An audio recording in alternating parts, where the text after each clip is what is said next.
Hello students, welcome to our academy channel, Alar Institute channel। आज हम 8th class का जो फर्स्ट चैप्टर है आपका क्रॉप प्रोडक्शन एंड मैनेजमेंट, इसको हम लोग यहाँ पे तैयार करेंगे। और इसके बाद इस चैप्टर के अंदर हम लोग क्या क्या पढ़ेंगे, एग्रीकल्चर की क्या क्या इंपॉर्टेंस है, एग्रीकल्चर के बेसिक नीड्स क्या हैं, क्या क्या प्रैक्टिसेस हैं, क्रॉप की डेफिनेशन पढ़ेंगे यहाँ पे हम लोग। और या क्रॉप के साथ साथ हम लोग ये पढ़ेंगे कि एग्रीकल्चरल इम्प्लीमेंट्स क्या क्या किए गए हैं, पहले क्या क्या किए जाते थे, मॉडर्न इम्प्लीमेंट्स क्या हैं, ठीक है, और ट्रेडिशनल इम्प्लीमेंट्स क्या क्या थे जो एग्रीकल्चर के अंदर हम लोग जो यूज कर रहे थे।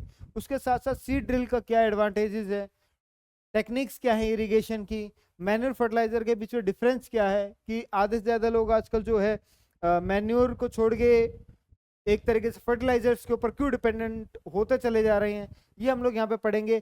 वीडिंग टेक्निक्स क्या है, उसके एडवांटेजेस क्या है। वीडिंग का मतलब जब हम लोग एग्रीकल्चर कर रहे हैं तो कुछ अनवांटेड प्लांट्स वगैरह जो है, अनवांटेड प्लांट्स वगैरह जो वो भी एक तरीके से जन्म ले लेते हैं, ठीक है, उसके बारे में पढ़ेंगे कि क्यों वीडिंग की जाती है, उनका एडवांटेजेस क्या है, ठीक है। उसके बाद फिर हमने इंपॉर्टेंस पढ़ेंगे, स्टोरेज पढ़ेंगे, स्टोरेज का इंपॉर्टेंस क्या है। भाई इतने सारे जो है हमारे पास फसल इतनी ज्यादा मात्रा के अंदर निकल के आ जाती है, उसको स्टोर भी करके रखना पड़ता है अपने को। तो स्टोर करके रखने का एडवांटेजेस अपने पास क्या है, क्या क्या मेथड्स क्या क्या है, ये सारी चीजें जो है हम लोग यहाँ पे पढ़ेंगे। सबसे लास्ट जो है आपको, सबसे लास्ट इसके अंदर पढ़ेंगे हम लोग एनिमल हस्बेंड्री। एनिमल हस्बेंड्री के अंदर एक्चुअली क्या है कि ये एक एग्रीकल्चर से रिलेटेड एक टॉपिक है, एक सिस्टम है, एक प्रोसेस है, जिसके अंदर एनिमल्स को भी हम लोग साथ के साथ में हम लोग तैयार करते हैं, जो कि एक तरीके से एग्रीकल्चर के अंदर बहुत ज्यादा यूजफुल होंगे, ठीक है। ये पूरा चैप्टर पढ़ने के बाद हमारी जो भी समस्याएं हैं हम लोग उनका निवारण करेंगे। हमारी समस्याएं कहाँ कहाँ हो सकती हैं कि जैसे सॉइल कैसे प्रिपेयर किया गया था, सूटेबल क्रॉप क्या क्या हो सकती है, ठीक है भाई। एक जैसे हम लोग देखते हैं black soil, black soil is very good for cotton, ठीक है। आप लोग एक तरीके से देखो कपास जो है, कपास कपास को सबसे ज्यादा जो है काली मृदा, काली जो मिट्टी है उसके अंदर उगाया जाता है, that is very good. But अगर उसको रेड सॉइल के अंदर उगाएंगे तो क्या सबसे ज्यादा मात्रा के अंदर उगेगी, सबसे कम मात्रा में उगेगी। वो सारी चीजें सुटेबल क्रॉप के लिए अलग अलग प्रकार की मिट्टी चाहिए, वो सारी चीजें हम लोग इस चैप्टर के अंदर पढ़ेंगे, ठीक है। और क्या क्या एग्रीकल्चर प्रैक्टिसेस जब हम लोग कर रहे हैं तो सिक्वेंसिंग क्या होती है, ठीक है। सीधा ऐसा नहीं है कि हम लोग सीधा एक तरीके से बोल देते हैं कि खेत के अंदर ट्रैक्टर चला दो, गेहूं उग गया, उसके बाद फिर उसको सीधा जाके स्टोर कर लो, ऐसा नहीं है। प्रैक्टिसेस होती हैं, एक तरीके से हम लोग ये मान सकते हैं कि ये टेक्निक्स वगैरह होती हैं जो कि एक सीक्वेंस के अंदर चलती हैं सारी की सारी, ठीक है। और उसके बाद फिर इन टेक्निक्स के अंदर, इन सीक्वेंसेस के अंदर क्या क्या चीजें यूज की जा रही हैं, प्लफ का यूज कर रहे हैं, हो का यूज कर रहे हैं, कल्टीवेटर का यूज कर रहे हैं, लेवलर का यूज कर रहे हैं, सीड ड्रिल का यूज कर रहे हैं, ये सारी चीजें जो है हम लोग यहाँ पे पढ़ेंगे, ठीक है। और उसके बाद फिर हम लोग लास्ट के अंदर ये देख पाएंगे कि हम लोग कौन कौन से फूड मटेरियल्स, एग्रीकल्चर के साथ साथ कौन कौन से फूड मटेरियल्स जो हम लोगों को मिलते हैं, फूड मटेरियल्स या फिर फूड प्रोडक्ट्स कौन कौन से मिलते हैं हम लोगों को एनिमल से, प्लांट्स के अलावा, क्योंकि ये एग्रीकल्चर जो है वो प्लांट्स के ऊपर डिपेंडेंट है, सारा का सारा नहीं कह सकते, कुछ तो है ही। उसके बाद इंपॉर्टेंट टर्म्स जो हैं आपकी वो इस चैप्टर के अंदर आपको देखने को मिलेंगी, जैसे क्रॉप, सबसे पहले चैप्टर का नाम ही है क्रॉप प्रोडक्शन एंड मैनेजमेंट, तो क्रॉप होता क्या है, एग्रीकल्चर क्या है, खरीफ क्रॉप क्या है, रबी क्रॉप, ये सारी आपको टर्म्स यहाँ पे देखने को मिलेंगी, ठीक है।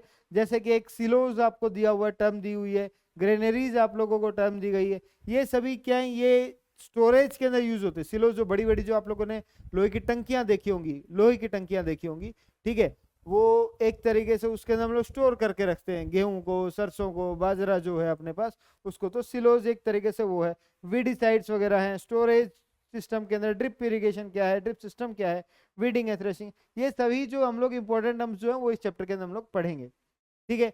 अब शुरुआत करते हैं एग्रीकल्चर से। एग्रीकल्चर की हिस्ट्री क्या है, ठीक है।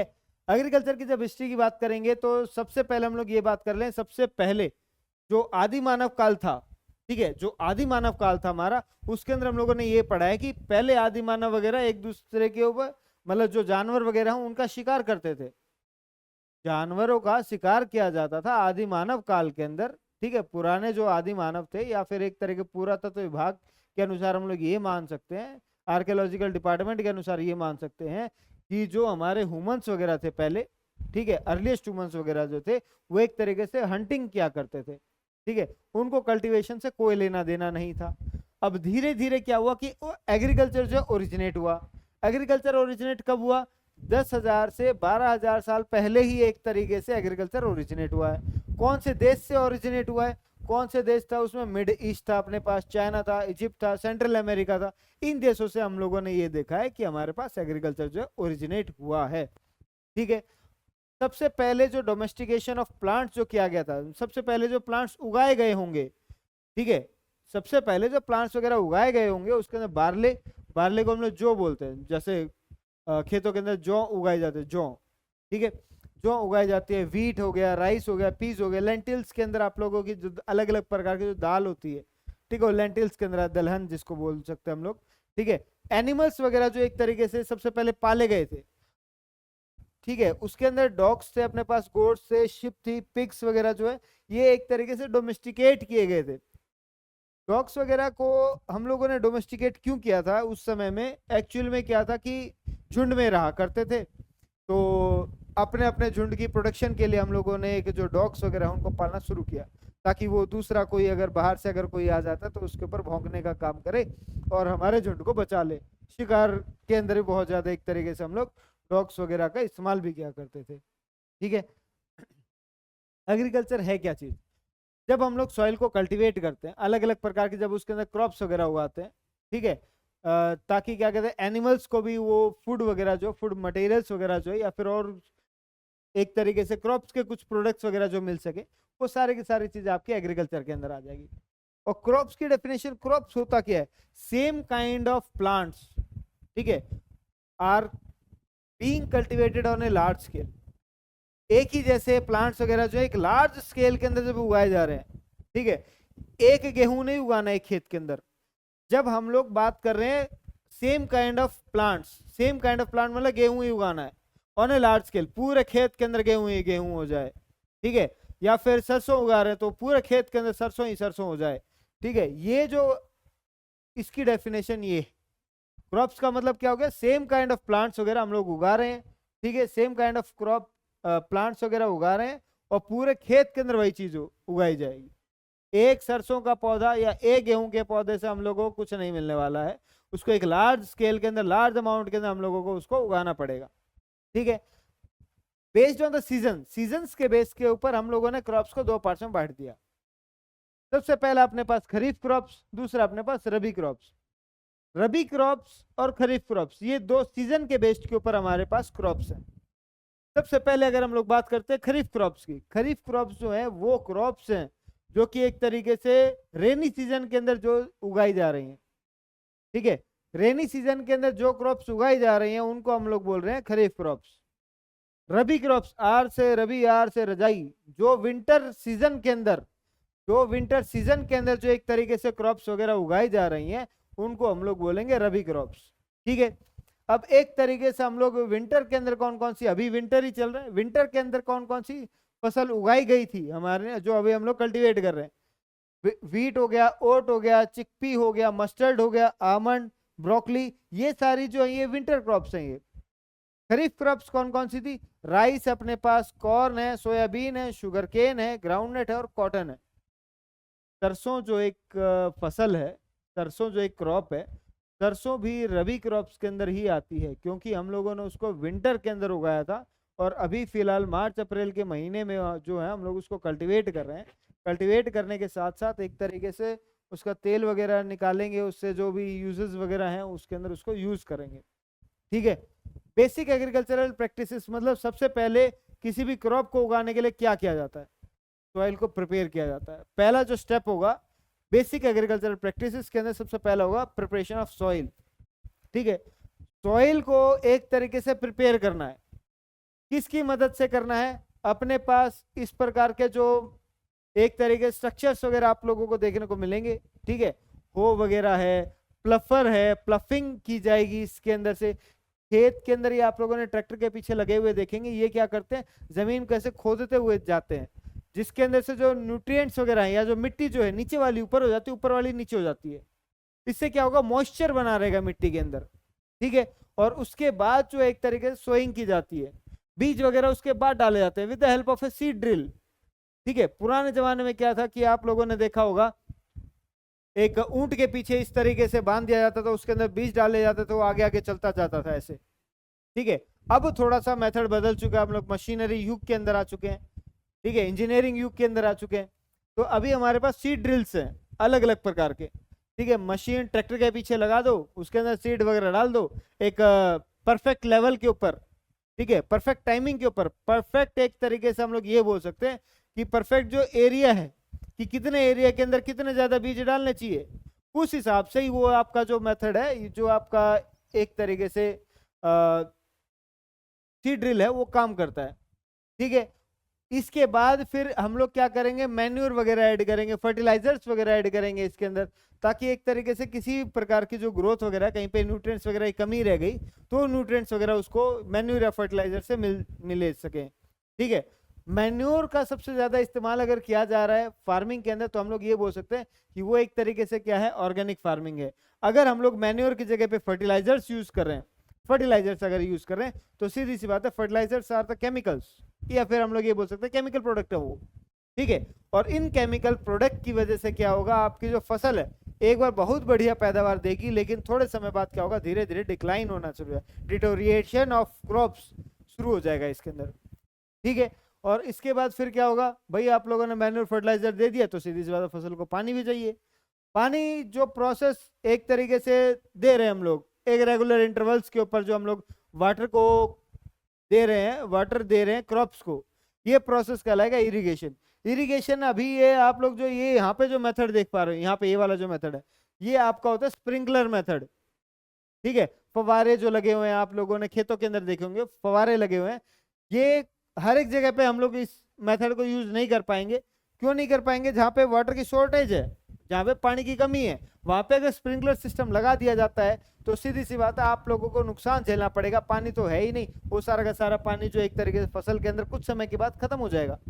तो हम लोग ऐसे समय ऐसी जगहों पर एक अलग मेथड का यूज करेंगे, जो कि हम लोग आगे पढ़ेंगे, उसको बोलते हैं ड्रिप इरिगेशन सिस्टम।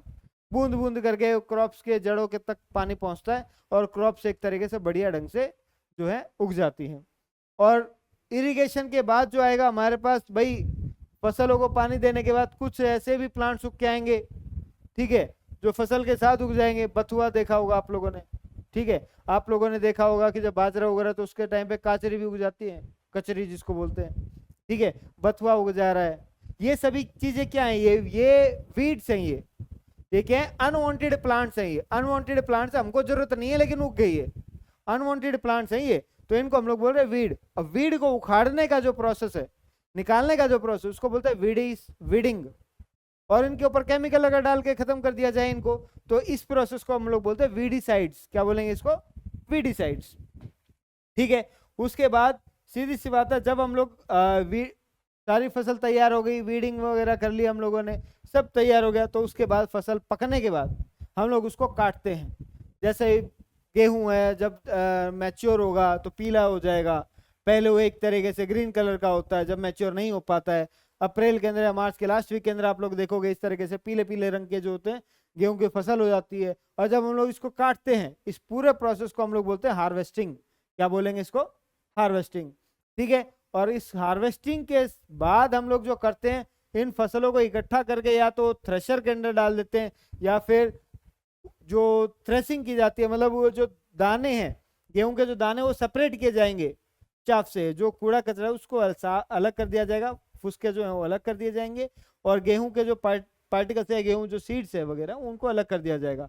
ये एक तरीके से मशीन के द्वारा आजकल किया जाता है, जिसको हम लोग बोलते हैं थ्रेसर।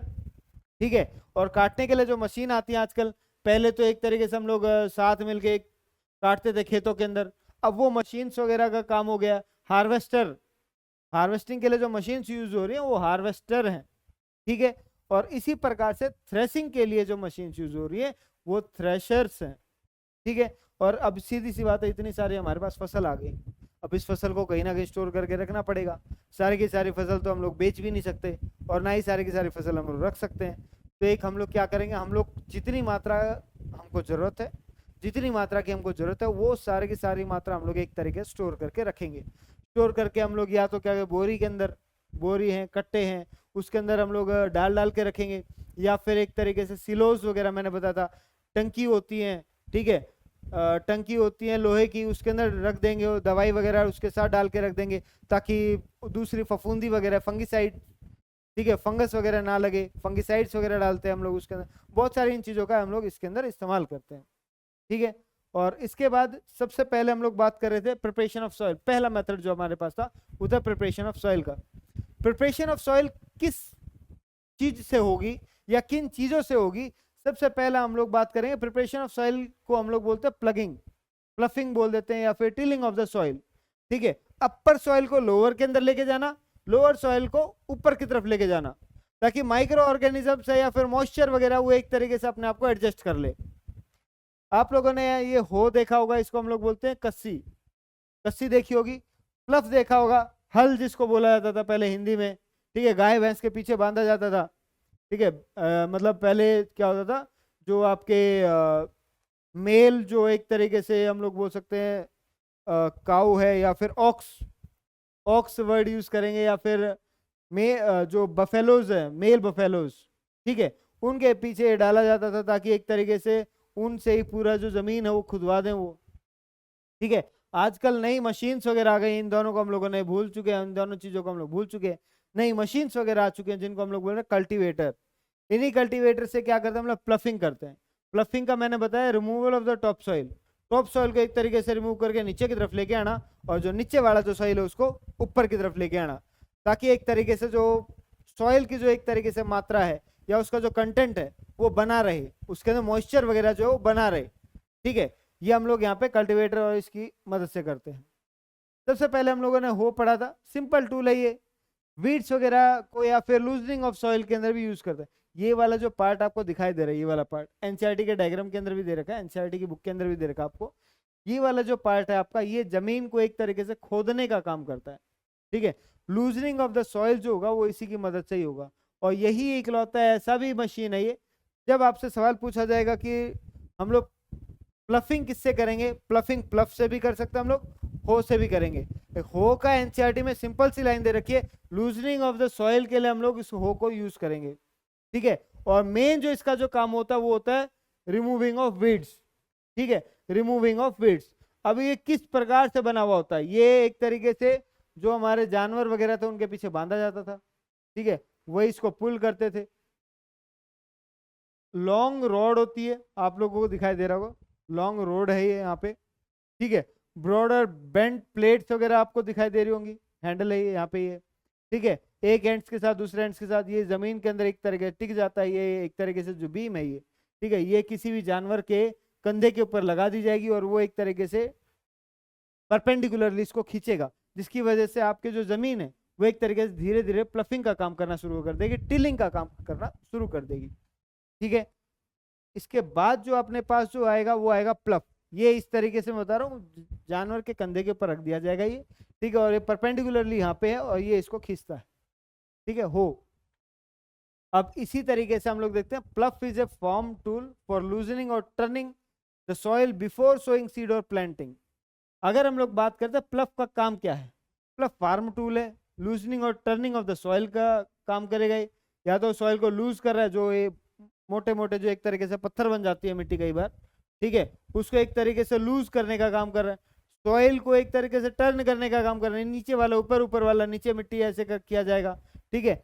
बिफोर सोइंग सीड, बीज डालने से पहले ये किया जाता है।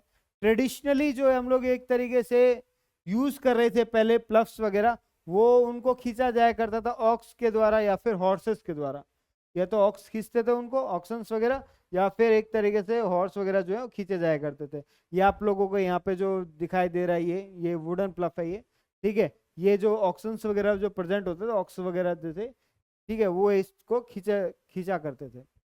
अभी आप लोगों ने ये मशीन्स वगैरह जो है, मशीनी युग चल रहा है, मशीन देखी होंगी, ये ट्रैक्टर के पीछे लगी रहती है ये, ठीक है।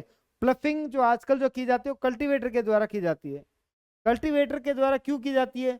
जब हम लोग किसी जानवर के पीछे बांधते थे इसको, प्लफ को, तो सीधी सी बात बहुत ज्यादा समय लगता था, 1 दिन 2 दिन। और भाई अगर किसी के 10-15 किले हो गए या 10-15 एक तरीके से खेत हो गए, तो उसके अंदर लगेगा टाइम, और टाइम आजकल किसी के पास है नहीं। तो सीधी सी बात है, हम लोग क्या करेंगे, कल्टीवेटर्स का इस्तेमाल करेंगे, ठीक है, मशीनी युग है भाई, मशीनी युग है, कल्टीवेटर्स का इस्तेमाल करेंगे। और ये जो कल्टीवेटर्स का जो इस्तेमाल किया जा रहा है, ट्रैक्टर आधे घंटे के अंदर या 1 घंटे के अंदर पूरा पूरा जो खेत है आपका वो प्लफ कर देगा। ठीक है, एक तरीके से प्लफिंग या टिलिंग ऑफ द सॉइल का जो काम करेगा वो आपका कल्टीवेटर 1 आधे घंटे के अंदर कर देगा। जो कि आप लोग पहले ट्रेडिशनली मेथड के अकॉर्डिंग में अगर चलेंगे, ठीक है, पहले ट्रेडिशनली मेथड के अकॉर्डिंग में चलेंगे तो आप लोगों को कम से कम, ठीक है, कम से कम 15-20 अगर खेत है आपके तो कम से कम 2-3 दिन लगते थे। अभी 1-2 घंटे, ज़्यादा 3-4 घंटे के अंदर पूरा काम कंप्लीट हो जाएगा। मशीन युग के अंदर हम लोगों को ये फायदा मिला है। ठीक है, अब इसके बाद हम लोग देखते हैं प्लफिंग है क्या। प्लफिंग के अंदर मैंने बताया प्लफ का इस्तेमाल करते हैं, हो का इस्तेमाल करते हैं। प्लफिंग है क्या, प्रैक्टिस है loosening of the soil using ए प्लफ और ट्रैक्टर। या तो हम लोग इस ट्रैक्टर का इस्तेमाल कर रहे हैं इस तरीके से, या इस तरीके से प्लफ का इस्तेमाल कर रहे हैं। ठीक है, सॉइल को लूज कर रहे हैं ताकि एक तरीके से उसके अंदर क्या डाल सके, बीज वगैरह सोइंग कर सके। सीड को मिट्टी के अंदर दबाने का जो कार्य है वो प्रोसेस पूरा कहलाता है सोइंग ऑफ द सीड। ये सोइंग ऑफ द सीड जो है हम लोग कर पाए। ठीक है, जब हम लोग बात करते हैं टिलिंग की, टिलिंग क्या है, it is the levelling of the soil by plank driven by oxen और tractor to prevent soil erosion. भाई सीधी सी बात हम लोगों ने ये कर दिया। अब इसके ऊपर जो है हम लोग लेवलर का यूज करेंगे ताकि ये जो पूरी मिट्टी एक तरीके से लेवल के अंदर आ जाए। ठीक है, लेवल के अंदर आने के बाद, ठीक है, हम लोग इसके अंदर फिर सोइंग का काम करेंगे। लेकिन लेवल के अंदर लेके आना क्यों जरूरी है, ताकि हम लोग सॉइल इरोजन से प्रिवेंट हो सकें। ठीक है, मिट्टी को सॉइल इरोजन से प्रिवेंट कर सकें, इसलिए हम लोगों को लेवलिंग या फिर टिलिंग की बहुत ज़्यादा ज़रूरत है। ये जो है ये आप लोग देख रहे हो, ये पहले एक तरीके से ऑक्सन के द्वारा खींची जाती थी या फिर कोई जानवर वगैरह उसके द्वारा खींची जाती थी।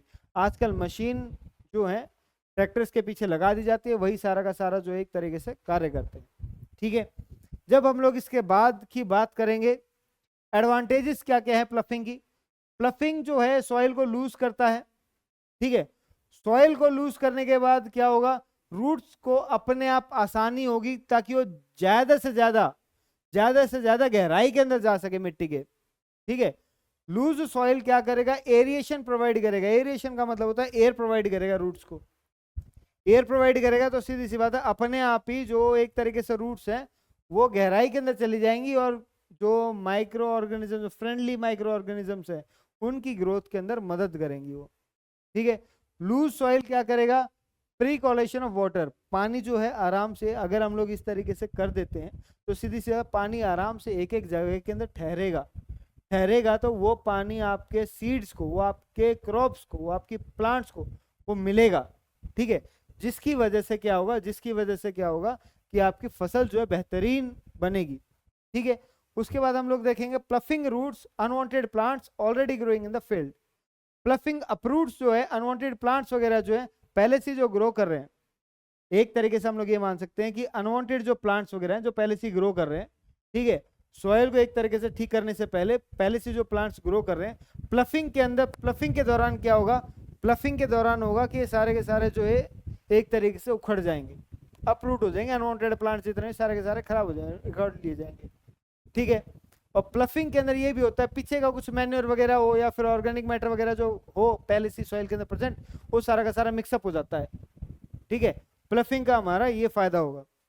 प्लफिंग के एडवांटेजेस आप लोगों ने देखे, सॉइल को लूज करता है। लूज सॉइल होने की वजह से ये रूट्स वगैरह पेनिट्रेट करेंगी, नीचे तक जाएंगी।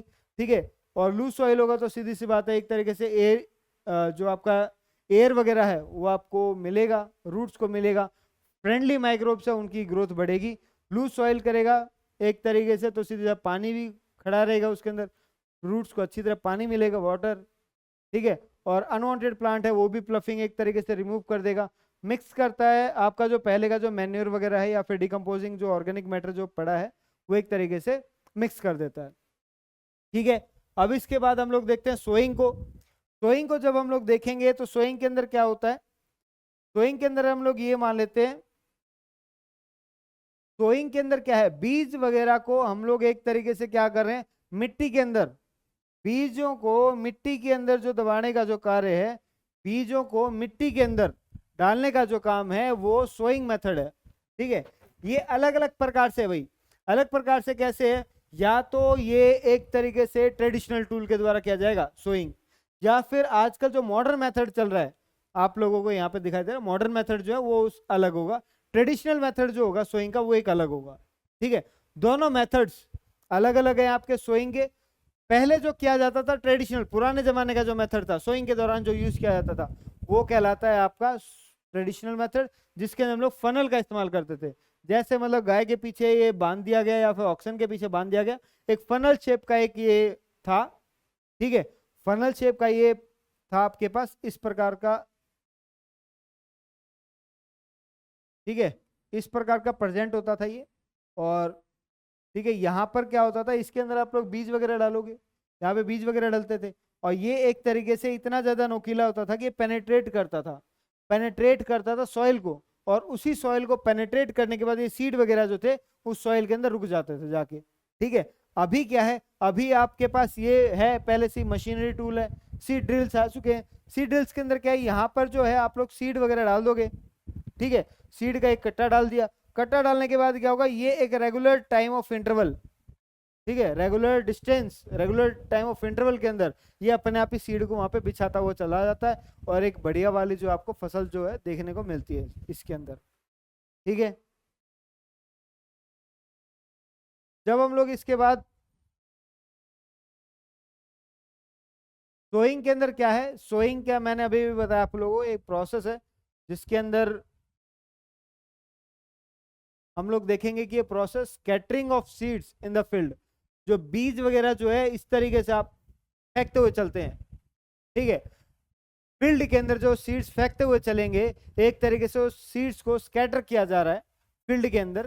ठीक है, वो प्रोसेस ही कहला रहा है आपका सोइंग। ठीक है, सोइंग अगर एक तरीके से हाथ से अगर की जा रही है तो उस प्रोसेस को बोलेंगे ब्रॉडकास्टिंग।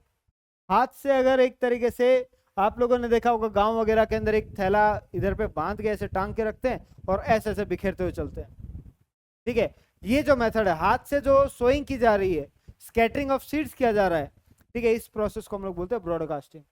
ठीक है, ब्रॉडकास्टिंग के अंदर क्या होता है, soil will not in the uniform और राइट डेप्थ। अब ब्रॉडकास्टिंग की जा रही है तो सीधी सी बात है भाई, कौन सा सीड कितनी ज्यादा गहराई में गया, कौन सा सीड कितना ही ऊपर रह गया।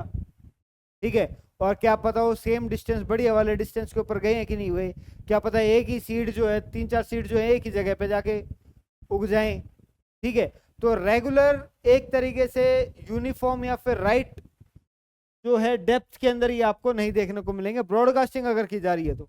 सीड ड्रिल से अगर किया जाएगा तो सीधी सी बात है, रेगुलर मैंने टाइम इंटरवल बता दिया था, रेगुलर डिस्टेंस बता दिया था, तो उस टाइम पे वो एक तरीके से क्या हो जाएगा, चेक हो जाएगा। ठीक है, सोइंग के बाद फिर अगर हम लोग बात करते हैं सोइंग के लिए कौन कौन से मेथड्स वगैरह यूज किए जाएंगे, ट्रेडिशनल मेथड मैंने आपको बता दिया। ट्रेडिशनल मेथड के लिए हम लोग जो है नेक्स्ट क्लासेस के अंदर करेंगे। सोइंग तक सभी बच्चे जो है यहाँ तक तैयार होके आइएगा। ठीक है, सोइंग के बाद जो अपना नेक्स्ट मेथड, सोइंग के जो टाइप्स हैं, ठीक है, चाहे वो ट्रेडिशनल टाइप हो चाहे मॉडर्न टाइप हो, ये दोनों के दोनों जो टाइप्स हैं हम लोग नेक्स्ट क्लास के अंदर करेंगे। आज की क्लास के लिए thank you very much and have a nice day.